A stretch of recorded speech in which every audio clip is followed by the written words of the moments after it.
Kita dalami sebelum-sebelumnya, kalau memang modusnya dia, kalau tidak mengaku sebagai pegawai kantor pajak, yang bersangkutan mengaku sebagai kerja di RRI, demikian seperti itu. Ada lagi pertanyaan? Pak, mobilnya di Pati itu dijual atau di mana, Pak? Mobilnya di Pati ini sementara digunakan oleh si tersangka. Kebetulan waktu itu ada di rumah koleganya, temannya. Jadi belum sempat dijual. Ya. Ini korban pertama atau kesekian kalinya ada? Menurut pendalaman ini sudah yang kedua. Untuk korban yang pertama ini ada di Jawa Tengah. Bukan, suruh bayarin sejumlah uang. Suruh membayarkan sejumlah uang. Seperti itu. Pekerjaan dia sendiri adalah swasta. Kalau di KTP-nya swasta. Tapi menurut sehari-hari ya tidak bekerja, ya hanya seperti ini, mencari mangsa. Bisa memberikan pengalamannya dengan tujuan itu biar tidak terulang kejadian-kejadian seperti ini. Monggo Bu, mohon izin.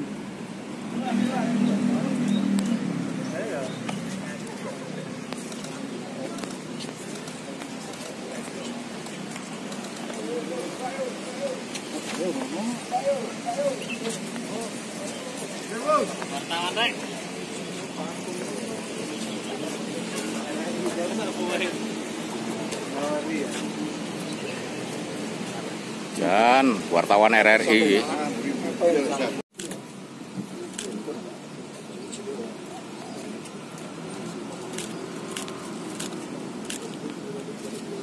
Ingin melaksanakan kegiatan konferensi pers terkait pengungkapan tindak pidana pencurian dengan pemberatan yang terjadi pada hari Jumat tanggal 17 Mei tahun 2024 di Desa Sukodadi, Kecamatan Wagir, Kabupaten Malang. Adapun yang menjadi korban dalam peristiwa ini adalah Ibu Ani yang beralamat di Kecamatan Sukun, Kota Malang. Adapun tersangka ini yang berhasil kita amankan dan kami laksanakan penahanan, inisial BDA alias THU, seorang laki-laki kelahiran Madiun 2 Agustus tahun 1972. Kejadiannya ini berawal dari mana? Jadi antara pelapor atau korban ini berkenalan dengan tersangka melalui salah satu aplikasi perjodohan. Ya, oleh tersangka ini mengaku bernama Tias Hayu Utomo dan berstatus seorang duda dan mengaku bekerja sebagai pegawai kantor pajak Pratama Surabaya dengan menunjukkan kartu identitas, tanda pengenal, kemudian berkenalanlah dengan korban. Nah, kemudian pada hari Jumat tanggal 17 Mei tahun 2024 sekitar pukul 10 WIB, tersangka ini datang ke Malang untuk menemui korban. Kebetulan oleh korban, tersangka ini diajak ke rumah rekan dari korban itu sendiri, rumah dari Bapak J yang beralamatkan di Kecamatan Wagir, Kabupaten Malang, dengan bertujuan untuk bersih-bersih rumah. Kemudian oleh korban ini tersangka dimintai tolong untuk memanaskan mobil Yaris warna merah metalik yang ada di sebelah kiri saya. Kemudian korban ini pergi keluar sebentar dari rumahnya Bapak J ini dan meninggalkan kunci kontak mobil Yaris ini berada di atas buffet TV rumah tersebut. Oleh tersangka kemudian diambil kunci kontak mobil Yaris tersebut, langsung membawa kabur mobil Yaris ini. Nah, adapun kami berhasil melakukan penangkapan oleh tim kami gabungan antara Polsek Wagir dengan Polres Malang. Ini berhasil kami amankan, tersangka ini berada di Sidoarjo. Adapun untuk kendaraannya berhasil tim gabungan amankan ini berasal dari daerah Pati, Jawa Tengah. Adapun motif dari perbuatan para tersangka, dari tersangka ini adalah motif keuntungan ekonomi dan modusnya selalu mengincar perempuan-perempuan dan wanita-wanita yang kebetulan berstatus single maupun berstatus janda. Nah, ini memang sudah sering yang bersangkutan ini melakukan kegiatan penipuan-penipuan melalui aplikasi-aplikasi sosial media. Barang buktinya yang pertama adalah kendaraan 1 unit, kemudian 1 buah kartu tanda pengenal Kementerian Keuangan Dirjen Pajak, kemudian 1 lembar surat keterangan KTP elektronik. Kemudian untuk pasal yang kita persangkakan adalah pasal 363 KUHP tentang pencurian dengan pemberatan. Penjara paling lama ancamannya 7 tahun, dan 362 KUHP pencurian biasa dengan ancaman pidana penjara paling lama 5 tahun. Terima kasih teman-teman. Saya kenal sekitar 2 minggu gitu. Awalnya gimana?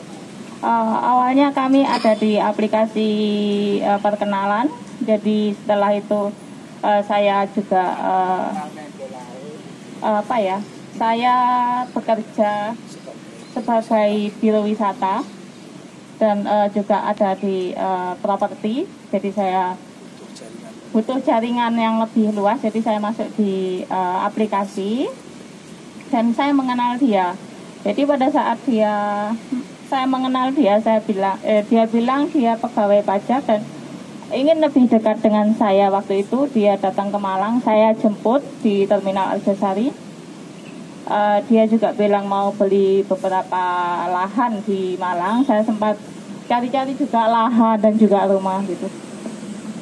Tapi saya nggak tahu, benar-benar saya nggak tahu modusnya seperti itu. Karena ya untung di waktu 2 minggu itu Tuhan kasih saya teguran untuk melihat orang ini baik atau tidak. Ya Tuhan itu baik gitu. Apa yang seperti itu?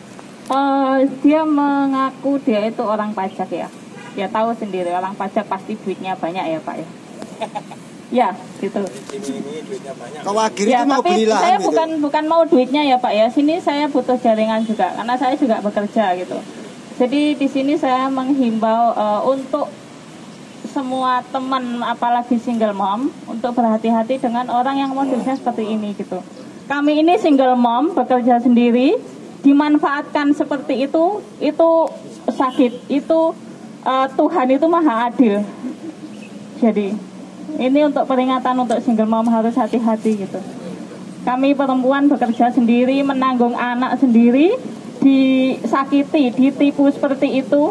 Akhirnya Tuhan akan membalas dengan lebih sakit daripada yang saya rasakan. Tuhan itu adil, Tuhan itu maha baik. Dan dia itu begitu agamis ya. Jadi dia selalu bilang Tuhan itu maha baik mempertemukan kita di kondisi seperti ini. Tuhan itu maha baik. Ya Tuhan itu maha baik. Tuhan mempermudah kami semua menemukan satu orang ini. Dan dia akan lebih sulit hidupnya daripada saya. Pernah minta uang atau apa? Tadi ada pernah minta uang. Kalau minta uang tidak. Tapi dia mengiming-iming saya, keponakan saya untuk bekerja di smelter Gresik dan meminta uang pendaftaran gitu. Dan keponakan itu yatim ya, keponakan saya itu yatim. Dia minta uang, saya sudah transfer 2 juta, saya yang tanggung itu.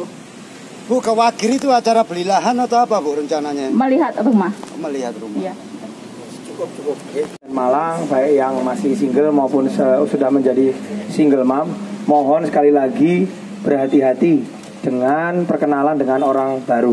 Jangan sampai iming-iming, bujuk rayu, tipu muslihat yang diberikan malah justru memberikan kerugian bagi diri kita sendiri.